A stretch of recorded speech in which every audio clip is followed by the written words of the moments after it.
안녕하세요 여러분, 반갑습니다. 한 주간 잘 지내셨습니까? 6월 둘째 주일을 맞이했습니다. 날씨가 점점 더워지고 있지요. 하나님의 은혜가 우리 영혼에 시원한 생수처럼 임하는 오늘 이 주일이 되시기를 간절히 바랍니다. 오늘부터 우리는 에스라 말씀을 함께 살펴보려고 합니다. 구약 역사서 중에서는 가장 뒷부분에 있는 말씀입니다. 역사적으로 유다가 멸망하고 포로로 잡혀가서 살아가는 이 유다 공동체, 포로 공동체가 예루살렘으로 돌아와서 성전을 다시 건축하고 또 공동체를 다시 세워가는 그런 이야기가 기록되어 있습니다. 그래서 이 말씀을 한마디로 요약하면 돌아오는 이야기라고 말할 수 있습니다. 그리고 그 돌아오는 이야기는 성경 전체적인 관점에서 아주 중요한 이야기입니다. 사실 성경 전체가 하나님께 돌아오는 이야기라고 말할 수 있습니다. 출애굽기는 애굽에서 종살이 하던 이스라엘 백성들이 모세의 인도 속에 가나안 땅으로 돌아오는 이야기라고 할 수 있죠. 룻기에는 나오미가 베들레헴을 떠나서 모압으로 가서 삽니다. 거기에서 10년 거주하면서 남편과 아들 둘 다 잃고 그 후에 다시 베들레헴으로 돌아오는 이야기가 기록되어 있죠. 지금 우리가 보고 있는 에스라서에는 스룹바벨을 지도자로 예루살렘으로 돌아와서 성전을 재건합니다. 또 에스라가 중심이 되어서 사람들이 돌아와서 말씀으로 공동체를 세우는 그런 이야기가 나옵니다.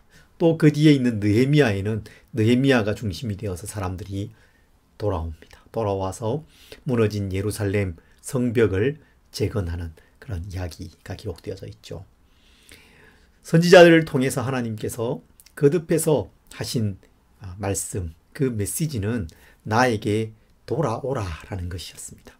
호세아 선지자는 오라 우리가 여호와께로 돌아가자. 여호와께서 우리를 찢으셨으나 도로 낫게 하실 것이요 우리를 치셨으나 싸매어 주실 것임이라 그렇게 말씀하고 있습니다. 시편에도 시편 19편에 보면 여호와의 율법은 완전하여 영혼을 소성시키며 그렇게 말씀하거든요. 소성시킨다는 이 말씀은 돌이킨다, 돌아가게 한다 그런 뜻이 있습니다. 그리고 신약으로 가면 우리가 잘 아는 돌아오는 이야기가 있죠. 바로 탕자의 이야기입니다. 아버지를 떠나서 외국에 가서 허랑방탕 재산을 다 탕진한 이 둘째 아들이 거지가 되어서 아버지 집으로 돌아옵니다. 그런데 그 아들을 아버지가 달려나가서 맞아주는 그런 이야기, 감동적인 이야기죠. 하나님을 떠난 우리를 하나님께서 부르십니다. 하나님의 그 부르시는 음성을 듣고 돌아가면 반겨 맞아주시는 하나님의 이야기, 그것이 바로 이 성경 전체의 이야기인 것입니다. 그래서 우리는 오늘부터 이 에스라 말씀을 보게 될 텐데 이 에스라 말씀 속에서 성경 전체를 볼 수 있습니다. 우리를 부르시고 돌이키시는 하나님을 만날 수 있는 것입니다. 하나님께로 돌아가서 참된 회복을 경험하기를 함께 소망하고 기도하는 이 에스라 묵상이 되었으면 좋겠습니다. 먼저 에스라 1장 1절부터 7절을 읽겠습니다. 바사왕 고레스 원년에 여호와께서 예레미야의 입을 통하여 하신 말씀을 이루게 하시려고 바사왕 고레스의 마음을 감동시키심에 그가 온 나라에 공포도 하고 조서도 내려 이르되 바사왕 고레스는 말하노니 하늘의 하나님 여호와께서 세상 모든 나라를 내게 주셨고 나에게 명령하사 유다 베들레헴에 성전을 건축하라 하셨나니 이스라엘의 하나님은 참 신이시라. 너희 중에 그의 백성된 자는 다 유다 예루살렘으로 올라가서 이스라엘의 하나님 여호와의 성전을 건축하라. 그는 예루살렘에 계신 하나님이시라. 그 남아있는 백성이 어느 곳에 머물러 살든지 그곳 사람들이 마땅히 은과 금과 그 밖의 물건과 짐승으로 도와주고 그 외에도 예루살렘에 세울 하나님의 성전을 위하여 예물을 기쁘게 드릴지니라 하니라. 이에 유다와 베냐민 족장들과 제사장들과 레위 사람들과 그 마음이 하나님께 감동을 받고 올라가서 예루살렘에 여호와의 성전을 건축하고자 하는 자가 다 일어나니 그 사면 사람들이 은그릇과 금과 물품들과 짐승과 보물로 돕고 그 외에도 예물을 기쁘게 드렸더라. 고레스 왕이 또 여호와의 성전 그릇을 꺼내니 옛적에 느부갓네살이 예루살렘에서 옮겨다가 자기 신들의 신당에 두었던 것이라. 아멘. 여러분, 하나님은 정말로 크신 분이십니다. 정말 놀라우세요. 이 세상을 만드신 분이시죠. 그래서 이 세상보다 더 크고 더 아름다우신 분입니다. 이 세상을 통치하시는 왕이십니다. 때로 우리는 하나님의 그 통치가 실현되지 않는 것처럼 보이는 순간을 만날 때가 있습니다. 그런 사건들을 만나기도 합니다. 그래서 정말 하나님 살아계시는가? 하나님이 정말 이 세상을 통치하시는 것이 맞나? 그런 마음이 들 때가 있습니다. 그런 탄식을 할 때가 있습니다. 그러나 하나님의 통치는 언제나 어디에서나 온전하게 실현되고 있습니다. 하나님께서 이 세상의 역사를 주관하시고 움직이시는 분이십니다. 우리는 그 믿음을 가져야 합니다. 하나님의 주권에 대한 믿음과 확신을 가져야 합니다. 예루살렘이 멸망하고 성전이 다 파괴되었습니다. 하나님 나라의 그 젊은이들이 이방 나라의 포로로 잡혀갑니다. 그때 그들의 마음에 어떤 마음이 들었을까요? 하나님이 정말 존재하실까? 하나님이 이 세상을 정말 다스리실까? 그렇다면 하나님은 어디에 계시는가? 우리 조상들이 경험했던 그 하나님, 우리 조상들을 도우셔서 이방 나라로부터 놀라운 승리를 거두게 하셨던 그 하나님이 지금 과연 어디에 계시는가? 지금 우리는 왜 이렇게 고난을 받고 있는가? 하나님이 왜 우리를 버리셨는가? 그런 질문들이 그 마음속에 있었을 것입니다. 그런데 성경은 그 순간에도 하나님이 계셨다. 하나님께서 통치하셨다라고 분명하게 말씀하고 있습니다. 이방 나라의 하나님의 백성을 잠시 맡기신 것 뿐이었던 것입니다. 오늘 말씀 1절도 하나님의 그 통치에 대한 분명한 선언을 하고 있습니다. 통치를 주장하고 있습니다.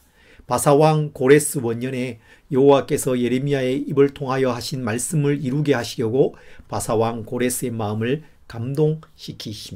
감동시키셨다. 하나님이 주인이십니다. 하나님께서 시작하십니다. 하나님께서 역사의 주관자이시고 모든 일을 그의 뜻대로 이루시는 분이십니다. 특별히 그 일을 말씀을 통해서 이루어 가십니다. 말씀하시고 그 말씀대로 행하시는 방식으로, 그 말씀을 그대로 이루시는 방식으로 일하시는 것입니다. 예레미야 선지자에게 말씀하셨습니다. 예루살렘이 멸망하겠지만 70년의 기한이 차면 그 백성들이 돌아올 것이다. 말씀하셨어요. 그 말씀대로 바벨론을 무너뜨린 그 페르시아의 왕 고레스가 조서를 내립니다. 디그리스강 서쪽에서 포로로 잡혀온 사람들은 다 돌아가라. 그리고 너희의 그 성소를 건축하라. 그런 조서, 칙령을 내리게 됩니다. 여호와께서 바사왕 고레스의 마음을 감동시키심에 그렇게 말씀하고 있어요. 역사를 주관하시는 하나님은 사람의 마음도 주관하십니다. 역사를 움직이시는 하나님은 사람들의 마음을 움직이십니다. 에스라 1장부터 10장에는 스룹바벨이 중심이 된 귀환, 그리고 에스라가 중심이 된 귀환, 두 번에 걸친 이 귀환 이야기, 돌아오는 이야기가 기록되어 있는데 하나님께서 그 일을 시작하심에 있어서 사람들의 그 마음을 움직이시는 것으로 시작된다는 것입니다. 특별히 이방 나라의 통치자, 하나님과 전혀 상관없을 것 같은 그 이방 나라의 통치자의 그 마음을 움직이셔서 그 일을 시작하셨다고 이 말씀은 우리에게 보여주고 있습니다.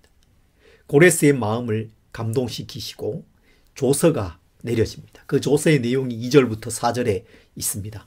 바사왕 고레스는 말하노니 하늘의 하나님 여호와께서 세상 모든 나라를 내게 주셨고 나에게 명령하사 유다 예루살렘의 성전을 건축하라 하셨나니 이스라엘의 하나님은 참 신이시라. 너희 중에 그의 백성된 자는 다 유다 예루살렘으로 올라가서 이스라엘의 하나님 여호와의 성전을 건축하라. 그는 예루살렘에 계신 하나님이시라. 그 남아있는 백성이 어느 곳에 머물러 살든지 그곳 사람들이 마땅히 은과 금과 그 밖의 물건과 짐승으로 도와주고 그 외에도 예루살렘에 세울 하나님의 성전을 위하여 예물을 기쁘게 드릴지니라 하니라. 조서가 그렇게 내려졌습니다. 하나님께서 마음을 움직이신 사람이 이렇게 조서를 내리자 그 조서는 또 다른 사람들의 마음을 움직입니다. 하나님께서 또 다른 사람들의 마음을 움직이신 것입니다. 감동시키신 것입니다. 5절부터 7절이죠. 이에 유다와 베냐민 족장들과 제사장들과 레위 사람들과 그 마음이 하나님께 감동을 받고 올라가서 예루살렘에 여호와의 성전을 건축하고자 하는 자가 다 일어났다. 그러자 그 사면 사람들이 은그릇과 금과 물품들과 짐승과 보물로 돕고 그 외에도 예물을 기쁘게 드렸더라. 고레스 왕이 또 여호와의 성전을 그릇을 꺼내니 옛적에 느부갓네살이 예루살렘에서 옮겨다가 자기 신들의 신당에 두었던 것이라. 조서가 내려지자 포로로 잡혀와 있던 유다 공동체가 반응하기 시작하는 것입니다. 베냐민 지파, 유다 지파, 레위 사람들이 반응합니다. 마음이 움직여졌습니다. 그래서 예루살렘으로 돌아가고자 일어납니다.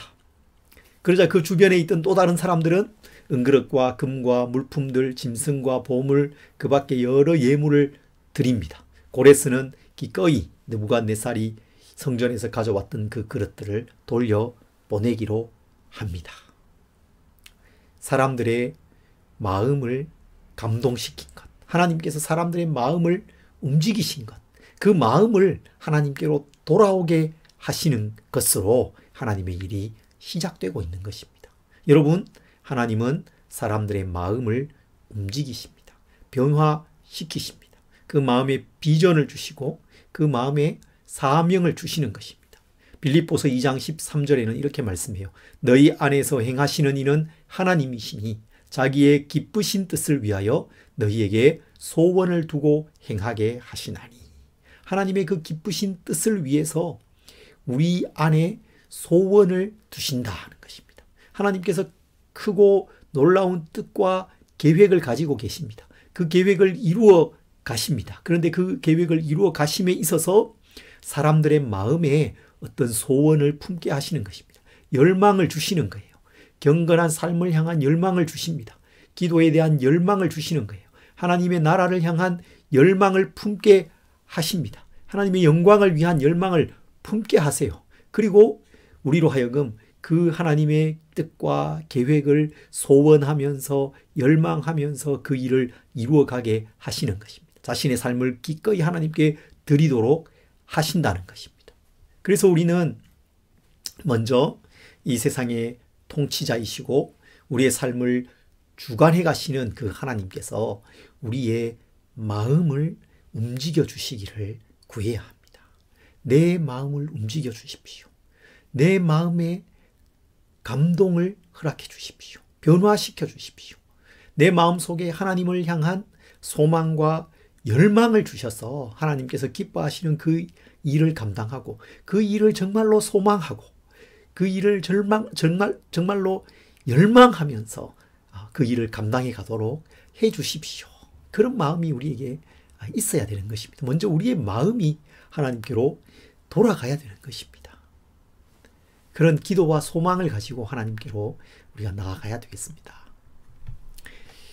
바사왕 고레스에게 그리고 유다 공동체에게 하나님께서 소원을 주시는 거예요. 먼저 소원을 주십니다. 열망을 주십니다. 어떤 열망입니까?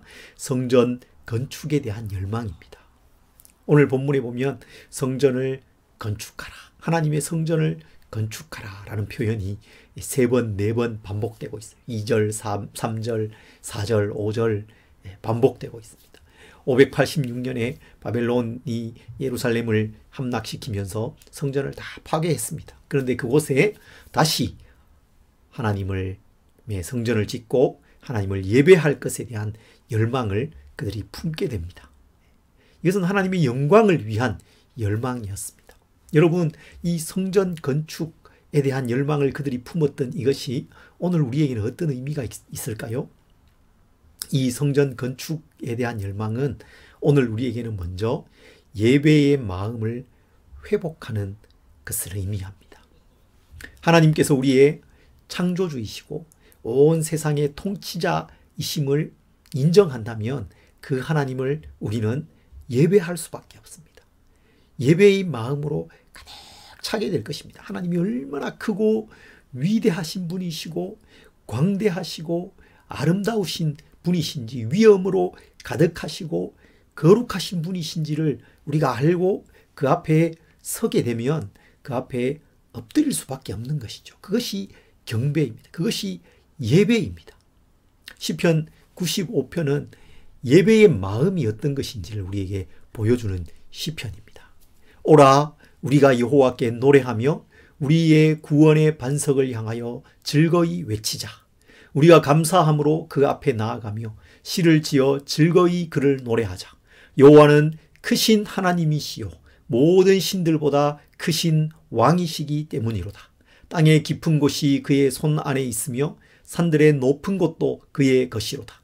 바다도 그의 것이라 그가 만드셨고 육지도 그의 손이 지으셨도다. 오라, 우리가 굽혀 경배하며 우리를 지으신 여호와 앞에 무릎을 꿇자. 그는 우리의 하나님이시요 우리는 그가 기르시는 백성이며 그의 손이 돌보시는 양이기 때문이라.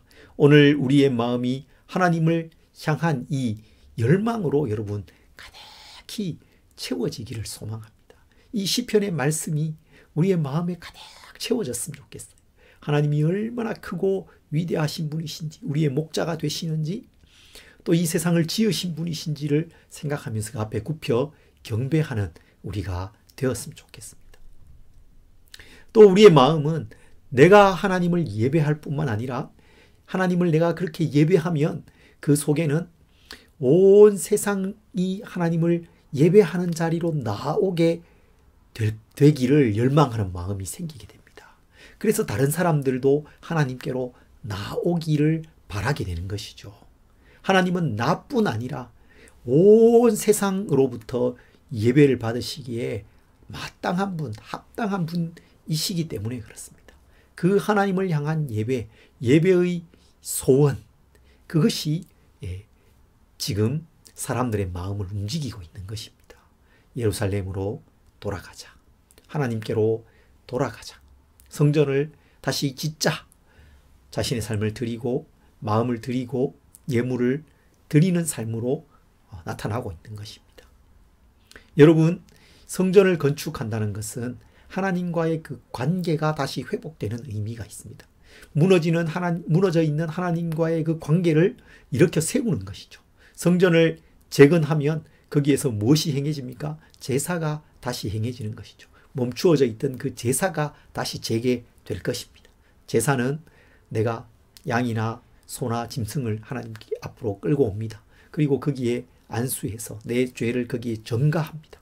그리고 그 짐승을 죽이죠. 그 피를 제단에 뿌려서 내 죄가 사함받는 것입니다. 그리고 하나님과의 관계가 회복됩니다. 하나님께로 나아가게 됩니다. 하나님을 만나게 됩니다. 그리고 그곳에서 하나님께서 나에게 주시는 그 무한한 은혜를 맛보게 되는 것입니다. 그것이 성전의 본래적인 기능입니다. 그래서 성전을 지금 다시 짓고자 하는 것은 고대의 어떤 아름답고 멋진 웅장한 그런 건축물을 하나 짓는 그런 의미가 아니었습니다. 사실 성전은 솔로몬 성전 포함해서 지금 다시 짓고자 하는 이 스룹바벨 성전, 고대의 아주 이방의 큰 건축물에 비하면 그렇게 큰 건축물이 아니었습니다. 본래의 그 의미, 기능, 하나님과 만나는 그것이 가장 중요한 것입니다. 하나님과의 관계 회복이 그 본질인 것입니다. 성전 건축에 대한 소원과 열망은 오늘 우리에게는 하나님과의 관계를 새롭게 하고자 하는 열망으로 나타나야 되는 것입니다. 경건한 삶을 살고자 하는 열망입니다. 하나님의 말씀을 배우고 말씀대로 내가 살아가고자 하는 열망입니다. 예수님이라면 어떻게 하셨을까? 예수님처럼 내가 살아가야겠구나 하는 그 열망입니다. 하나님과의 풍성한 그 교제를 향한 열망인 것입니다. 여러분, 그리고 더 나아가서 나의 일상의 삶 속에서 하나님의 나라를 세워가고자 하는 열망입니다. 일상 속에서 정결하고 거룩한 삶을 살고자 하는 열망인 것입니다. 사실 성전이 파괴된 원인은 이스라엘의 죄가 가득했기 때문이죠. 그들이 죄로 성전을 더럽혔기 때문에 하나님이 그 성전에 더 이상 머무실 수 없었습니다. 그래서 하나님이 그것을 버리신 것입니다. 떠나신 것입니다. 그래서 그 성전이 다 파괴되기에 이릅니다. 에스겔의 그 환상에 보면 하나님의 영의 인도를 받아서 에스겔이 그 환상 중에 성전을 가지 않습니까? 그 가니까 거기에 우상이 가득한 거예요. 온갖 더러운 것들이 가득한 거예요. 그래서 하나님의 영이 거기에 그 더러운 곳에 더 이상 머무실 수 없으셨어요. 그래서 하나님의 영이 성전에서 또 올라서 동쪽으로 이렇게 옮겨가시는 거죠. 바벨론 땅이었겠죠. 그쪽으로 이렇게 하나님 옮겨가시는 거예요. 그 환상 이후에 에스겔은 예루살렘의 함락과 성전 파괴에 대한 그 소식을 전해 듣게 되지 않습니까? 그래서 오늘 이 성전을 재건한다는 것은 단지 건물을 다시 짓는 것이 아니라 그들이 죄악된 삶에서 돌이키는 것을 의미하는 것입니다. 정결한 삶을 일상 속에서 살아가고 율법이 디자인해 놓은 그 삶, 그 아름다운 삶으로 돌아오는 것을 의미하는 것입니다. 그래서 에스라의 마지막 장 10장에 가면 이방 여인들과의 그 결혼에 대한 그 문제가 나오거든요. 많은 사람들이 이방 여인들을 아내로 취해서 그렇게 살고 있었던 것이 드러나게 됩니다. 그러자 에스라가 그 일에 대해서 매우 분노하고 실망하고 하나님 앞에 기도하고 그렇게 하죠. 그러면서 그에 대해서 어떻게 합니까? 그 여인들을 돌려보내라. 돌려보내기로 합니다. 그리고 돌려보내는 일에 서약하고 그렇게 행한 사람들의 명단이 거기에 쭉 기록되는 것을 볼 수 있어요. 그들 중에는 아이를 낳은 사람들도 많이 있었다고 그렇게 말씀하고 있습니다. 여러분, 그게 쉬운 일이 아니잖아요. 아내를 돌려보내고 아이도 낳았는데 이왕 이렇게 된 것 같이 그냥 살지. 근데 그렇게 하지 않습니다. 그것을 잘라내는 것입니다. 얼마나 고통스러운 일입니까? 그러나 그렇게 하는 것이죠. 일상 속에서 일상의 가장 중요한 부분이 가정 아니겠습니까? 그 가정에서부터 정결한 삶을 살고 하나님의 말씀이 우리에게 요구하는 그 삶을 철저히 살아내기로 하는 것입니다. 그럴 때에 그 공동체가 회복되는 것입니다. 그리고 하나님 나라 백성의 그 능력이 드러나게 되는 것입니다. 하나님의 나라가 세워지는 것이죠. 그런 삶에 대한 열망이 이 성전 건축에 대한 열망이에요. 성전을 건축하자라는 그 속에 담겨 있는 의미인 것입니다. 다시 여러분 1절로 돌아가서 1절을 살펴보면서 오늘 말씀을 마무리하려고 합니다. 에스라 말씀을 시작하면서 에스라 1장부터 10장에 기록되어 있는 그 모든 크고 놀라운 일들, 회복과 부흥의 그 일들을 그 시작을 보여주는 말씀이 바로 1절입니다. 1절에서 시작되는 것입니다. 어떻게 시작됩니까? 바사왕 고레스 원년에 여호와께서 예레미야의 입을 통하여 하신 말씀을 이루게 하시려고 바사왕 고레스의 마음을 감동시키셨다. 마음을 감동시키셨다. 하나님께서 그 일을 시작하셨습니다. 하나님께서 주권자이시고 통치자이십니다. 그 하나님께서 사람의 마음 속에 일하십니다. 감동시키시고 그 마음을 움직이셨습니다.